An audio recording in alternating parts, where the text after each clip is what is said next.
It is great to be here once again, surrounded by so many people who are the true believers, who believe that even dry-sounding words like infrastructure can be brought to life, and that's what excites me so much. And so I am joined here by a group of incredible individuals I've had the pleasure to work with, and you'll hear from one of them in a couple of minutes, Lieber, the Chair and CEO of the MTA. Let's give him a round of applause.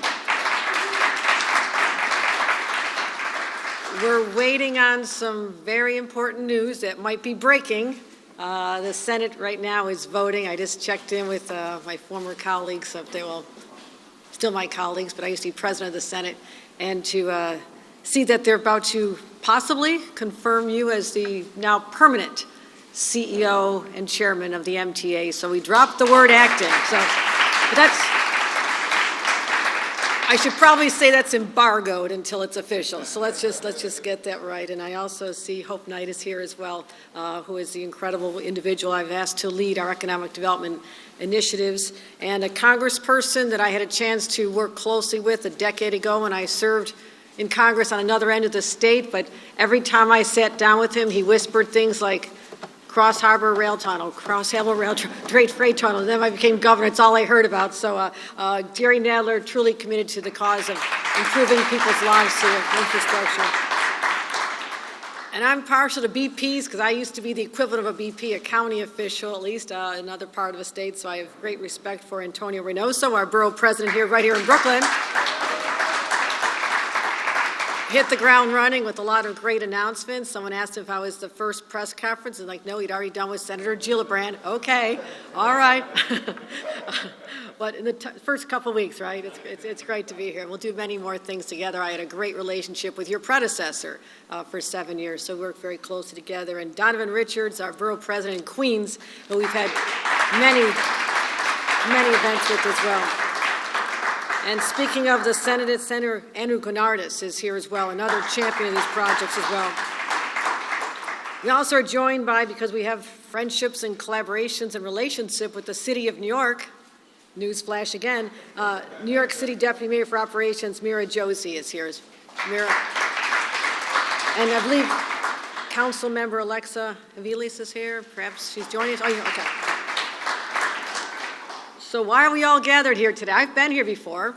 As I think all of you know, as Lieutenant Governor, I did a little bit of travel, probably more than 1,000 times right here in the borough of Brooklyn, but who's counting? I was. And I have been here to see the extraordinary transformation of this facility into something that is vibrant. It creates people's jobs.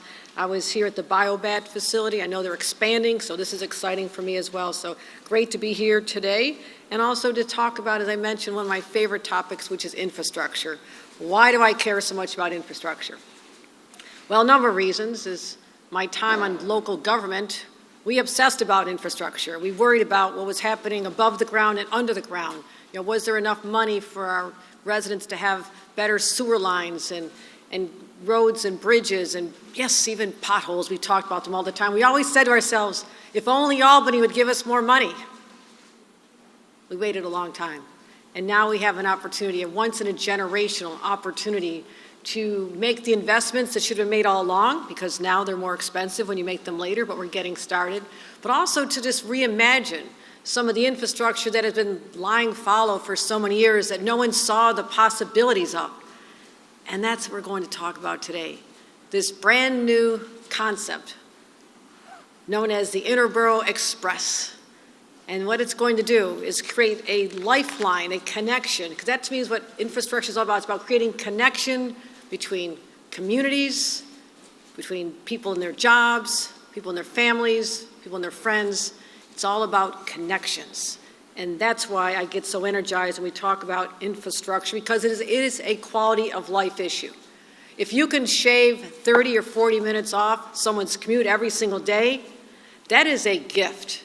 That means more time to pack up your kids' lunches in the morning, something I did until they were about 4 or 5, and I taught them how to do it themselves. Or at the end of the day, you want to read books to your kids or help them with the homework. That time back in your day is a gift.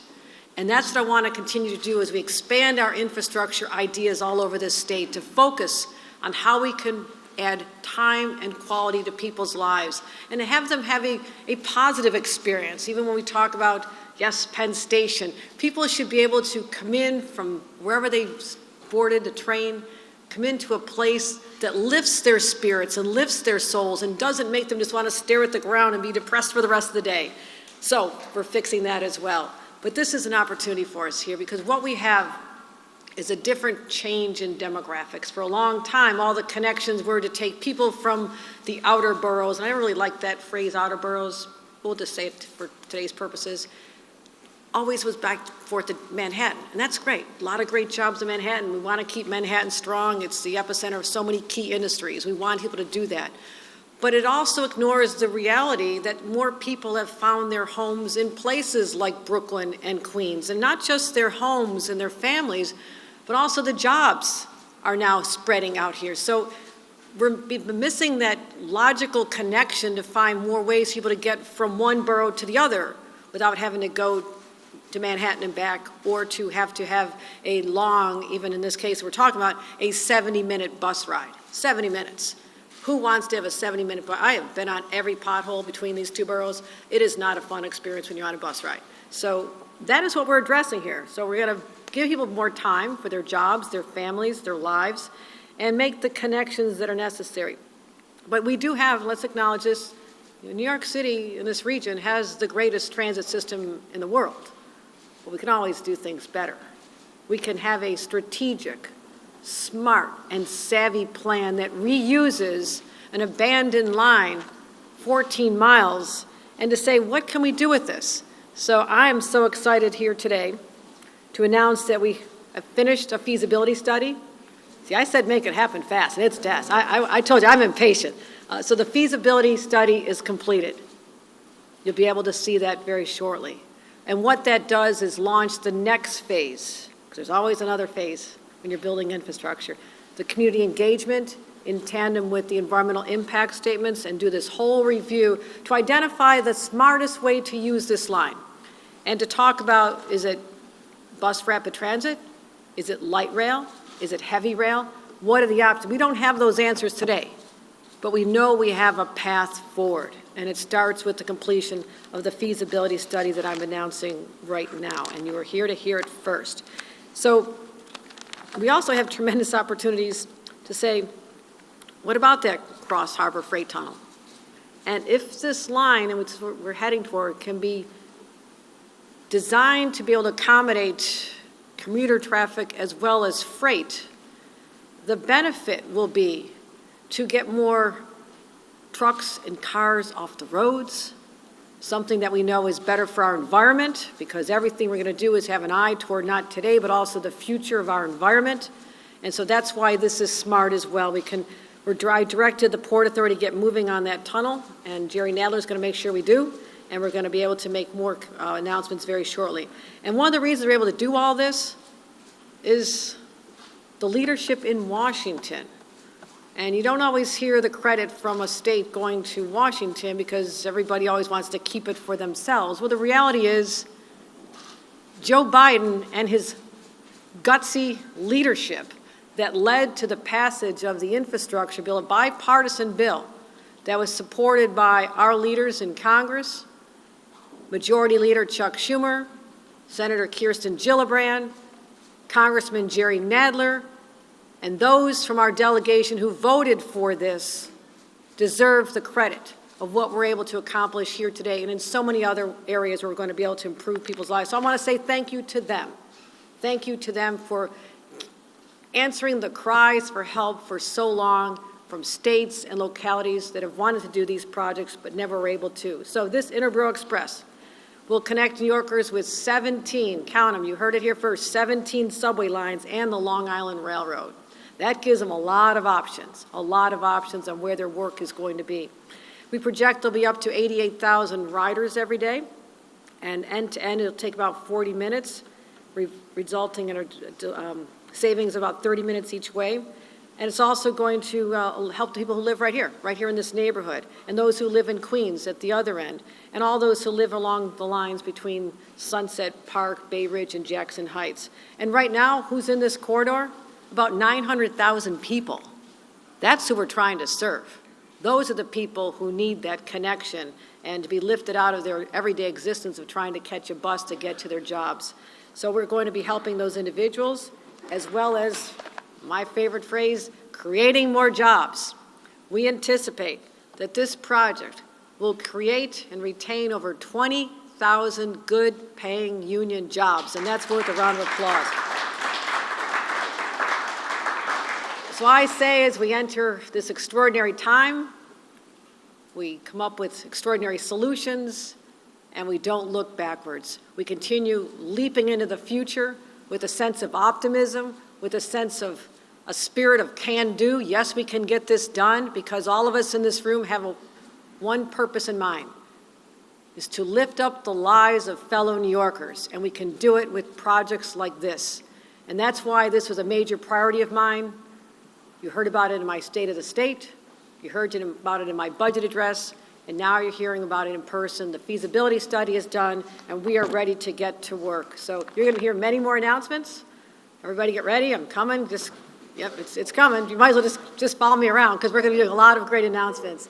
And this is what we're asked to do on behalf of the voters and the individuals who put their faith in all of us, is to deliver for them. And today, we are delivering for the people of Brooklyn and Queens, and we're just getting started. So with that, any news on this guy? I have to introduce him as acting? Is this acting CEO chairman? Any news flash? No? You're still acting, still acting, but maybe by the time we're all done with our conversations, we'll be able to say this is now the permanent. But in my heart, you're not temporary. You are there because we need you to continue on. Jana Lieber. Thank you, Jana.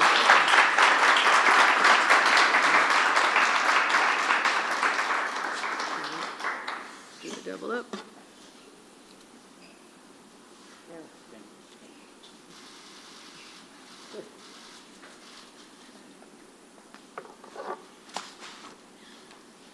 Thank you so much, Governor. Thank you for your leadership, and thank you for taking ideas and getting excited so quickly and turning them into reality. That's why we're here today, is because an idea that had gestated for some time out there in the think world, and the MTA had started to look at, you grabbed, and you said this is the time to do something that's transformative and really takes account of the way the world is changing. So thank you for your leadership. This is exciting for the MTA, but it's really, as a Brooklynite, wow, I am just amazingly excited. A version of this idea has been talked about at different times for a long time, and it was championed by advocacy groups like, and I have to acknowledge them, Regional Plan Association, represented here today by our friend Kate Slevin, Riders Alliance, represented by Mira Aldis-Deckert, Transportation Alternatives, represented by Rose Ushinowski. These are all people who kept alive this idea, not the specifics, but the vision of, we got to connect Brooklyn and Queens, we got to deal with the way the demographics of this region are developing. But we're also here, and I'm going to talk about Congressman Nadler's role in a moment, but because the Port Authority, in tandem with the Congressman, has been working on this idea of freight, and that we came together to prove to ourselves and to the world that a meaningful, revived passenger corridor on this right-of-way could coexist with the radically transformative freight vision that Congressman Nadler and others have been talking about for quite some time. And I also want to acknowledge my dear friend and predecessor, Joe Loda, who's here not just because he is an MTA legend, but also because he represents, he is the leader of the NYU Langone Hospital System, which has a big outpost right here at what I still call Lutheran, but is part of NYU.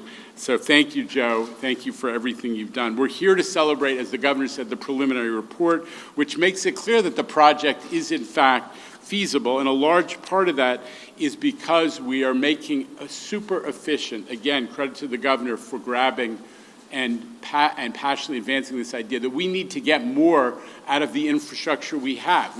Some cases you have to build anew. The 2nd Avenue subway is using some old tunnels, but a lot of it has to be built anew, bored out of rock. But here we have a right-of-way, and we have a way to connect Brooklyn and Queens, and not just Brooklyn and Queens in general. We're talking about some of the driest transit deserts, as we say, in the city. East Flatbush, populous, dense, dynamic, no rail transit to speak of. Masspath, Middle Village, Queens. These are areas that will be transformed because we love the bus system. I am passionate about buses because so many neighborhoods rely disproportionately about buses. But those folks need more easy connectivity to the amazing access and opportunity that comes from our rail system. So that's what we're doing here. Not all of our travel is Manhattan-centric anymore. You've seen some of the images that are cycling on the screen, which show, and this is a little man bites dog story, there are more people in Brooklyn and Queens together who are going to jobs in their borough or in the other of the 2 boroughs than there are crossing the East River.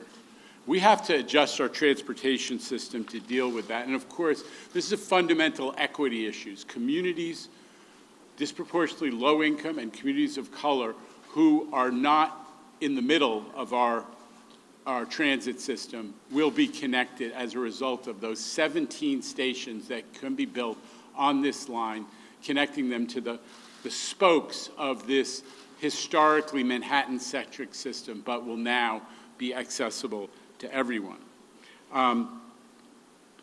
We have a chance to do better. I want to just finish by applauding the governor once again. I'm not going to stop doing it because this is transformative for the MTA and our region to start to make the change that will adjust our system to the way the demographics and the way the city and the region are evolving. But I'm also excited to be able to introduce my old friend Jerry Nadler, who I've known for God knows how long, almost my whole life. I was a West Sider originally, although I long ago emigrated, as my father said, to Brooklyn. And Jerry has been in Congress 30 years, but going back to when you were in the Assembly, you were passionate about transportation, but also specifically about freight. And freight isn't always sexy because it doesn't have a natural human constituency, but the constituency is all of us who breathe the air that Jerry has been talking about. All of us who deal with the fact that our goods and services are more expensive because they have to be trucked in from a port in New Jersey. So Jerry, thank you for leading this fight, and it's my honor to introduce Congressman, Chairman of the House Judiciary Committee, Jerry Nadler.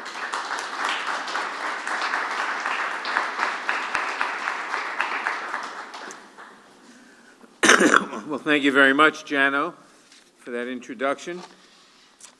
Today we are here to announce the release of the feasibility study of the Interborough Express, a project that can coexist with the Cross Harbor Rail Freight Tunnel down the Bay Ridge Line right-of-way. I want to thank our governor, Kathy Hochul, who has become a strong supporter for both projects, Interborough Express and the Cross Harbor Rail Freight Tunnel. She is a leader who seeks to solve the toughest of problems, and I have tremendous respect for that. The Interborough Express is a project that has the potential to provide much-needed transit access to underserved neighborhoods of Brooklyn and Queens. And it can coexist with the Cross Harbor Rail Freight Tunnel, which I have supported for more than 40 years, from my time in the State Assembly to serving in the U.S. Congress. The Cross Harbor Tunnel, which will soon be undergoing environmental impact statement by the Port Authority, would finally connect the New York metropolitan region to the national freight rail grid by removing trucks from our streets and diverting them to the underutilized rail network. It will change the way we move goods through our region for the better, with economic, environmental, health, safety, and cost-saving benefits for millions of people. The Cross Harbor Rail Freight Project is designed to remedy the fact that New York City is the only major city in the world that is not directly connected to its country's national freight system. national freight rail system. Without this key rail link, more than 1 billion tons of freight move through the greater New York region each year, primarily by truck, with truck congestion adding an estimated $2.5 billion annually to the cost of delivering goods to consumers and businesses. Trucks transport about 90% of the freight, while rail handles only 2 to 3%, with most freight arriving by rail at points west of New York and relying on trucks to reach their final destinations. It costs as much to move goods from New Jersey to Manhattan as it does to move them 500 miles or more in some other areas of the United States.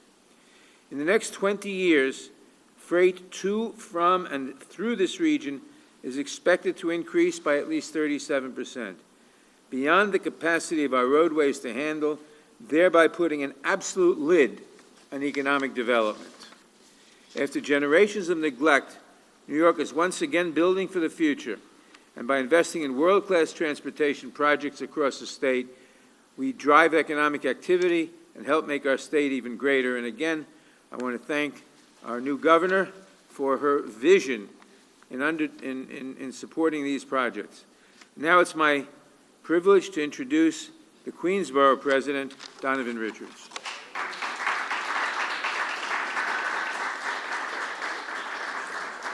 Thank you, Jerry. And first, let me start by thanking the governor for her vision. And, you know, it's very difficult to get to Brooklyn, but I'm happy that my passport was stamped. You know, the governor is bringing everybody together. You know, the Brooklyn Borough President, the new Brooklyn Borough President, Antonio Reynoso, stamped my passport this morning. So thank you so much and congratulations. Now, don't worry, certainly, because we're here to talk about a project that benefits both your borough and mine, Antonio.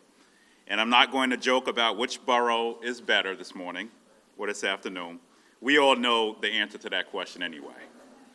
But I'd like to start once again by thanking our governor for the bold vision she's laid out in both her State of the State address and her proposed executive budget over the last few days. She's putting her money where her mouth is when it comes to pandemic recovery, and we are certainly grateful for that. Just make sure you're sending a lot more of that money to Queens than Brooklyn. But what impresses me is her eye toward the future and her creative thinking on how we can improve the economic vitality of the outer boroughs by creating new public transportation options. And as we often allude to, is the fact that transportation is the great equalizer. And that's exactly what this proposal is all about. In my borough and in Brooklyn, we know that the overall health of any urban community, especially ones as large and as diverse as ours, is heavily dependent on the reliability of its public transportation system.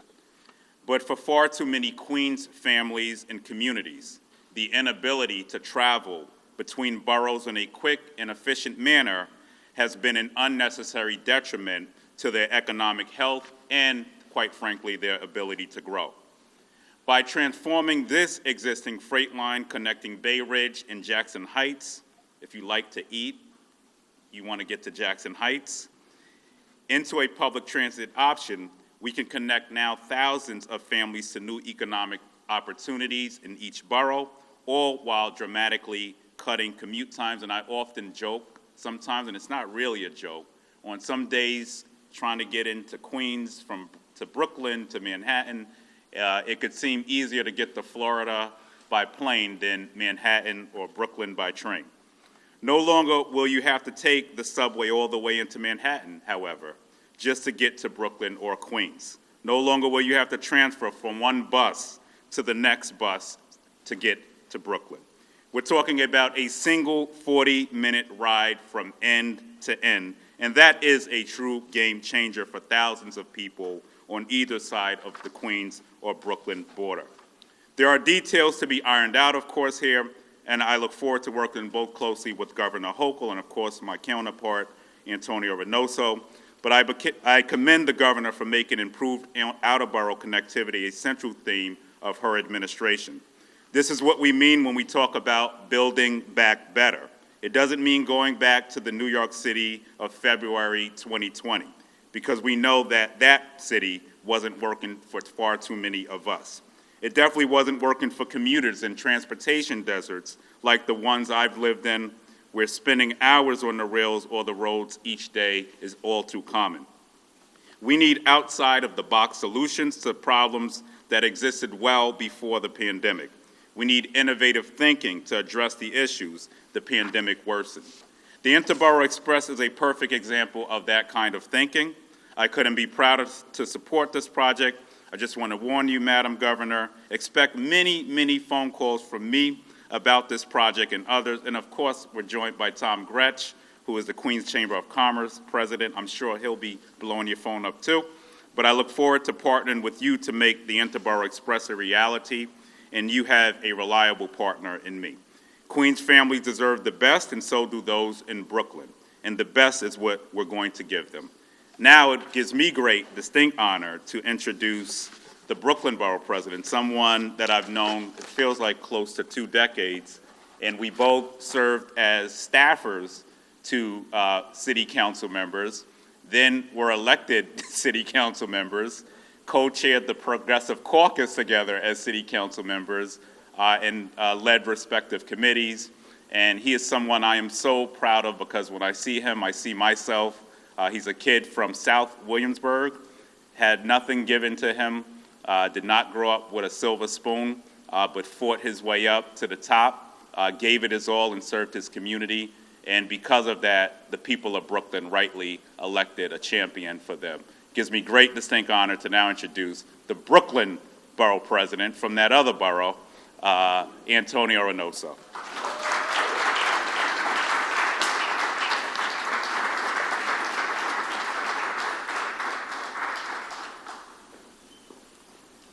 Boy. First, very happy to be here. The center of the universe that is Brooklyn. Welcome all. The sun to the solar system of this here New York City solar system, I guess, is what I would call it. But one thing that Donovan and I will agree on is that the best borough in New York City is not Manhattan. That's one thing that we could agree on. But Donovan, my brother, I can't tell you, folks that look like us, that are raised the way we were raised, or that come from the circumstances that we come from, very rarely hold seats in offices like this one here. And to be able to come to Brooklyn to talk about a transportation project that is looking out for the interests of people that look like us and that grew up the way we did, as opposed to trying to connect us to Manhattan, where our economic development opportunities and growth really are starting to change. The dynamics of how we move around this city are starting to change. And if we want to talk about real economic development and growth, then we have to talk about Brooklyn and Queens. That is exactly what's happening here today. So I want to thank Governor Kathy Hochul for being thoughtful, for not hesitating, for putting your money where your mouth is and actually following through on this work. That is a rare thing when it comes to transportation infrastructure. So I just want to thank you so much for that work. And I think if we could give a round of applause for that work, I really want to do that. Let's really talk about it and be honest. We are a growing city that is going to need to change in a dynamic and quick way how goods and people are moving around in the city of New York. It has to be done. We know that the way we're receiving our goods now is a lot different than the way we were receiving it 20, 30, and 40 years ago, even 5 years ago. And the freight line and the work that we're doing when it comes to freight is extremely important and significant and something we can't lose sight of. Even as we're talking about an Interborough work that is moving people. But freight in itself is something that has to be discussed, and we want to continue to have that discussion related to the BQE, the Brooklyn-Queens Expressway, and so forth, and how exactly we could use that to move goods around. But now we're talking about people as well, right? Starting to have a conversation about places where I am encouraging the moving away or the over-reliance of vehicle use in Brooklyn, and I'm very aggressive about that, but have a hard time being able to pitch that in areas like this that have no transportation options or limited transportation options. But now I can say that. There are options out here that can make a difference and really make it so that you can even get to the great diverse borough of Queens, where we have great food, great culture, great experiences, great opportunities for jobs is something that we can finally tie together with the work that's happening here. So I'm so grateful and so happy to be here. I'll keep this very short. Don't forget to spread love. It's the Brooklyn way. And I want to say, Governor Hochul, on the first week that I was in Borough Hall, sent over thousands of supplies for PPE to my office, including testing kits that we are now distributing at a rapid rate. And it just really shows that day one, I was able to start working for my borough because of the support that you were able to give us. I want to thank you for what you've done for Brooklyn in this short amount of time. And the last time we saw each other was in Coney Island, talking about spring, which is another thing we have to work on, Donovan. Spring doesn't start when a groundhog tells us. In Brooklyn, it starts when the Wonder Wheel starts to move. I want to make sure that people understand that as well. But again, thank you so much for having me here. This is a great project, really excited about it, and we'll do everything we can to work alongside the governor to make it happen. Thank you.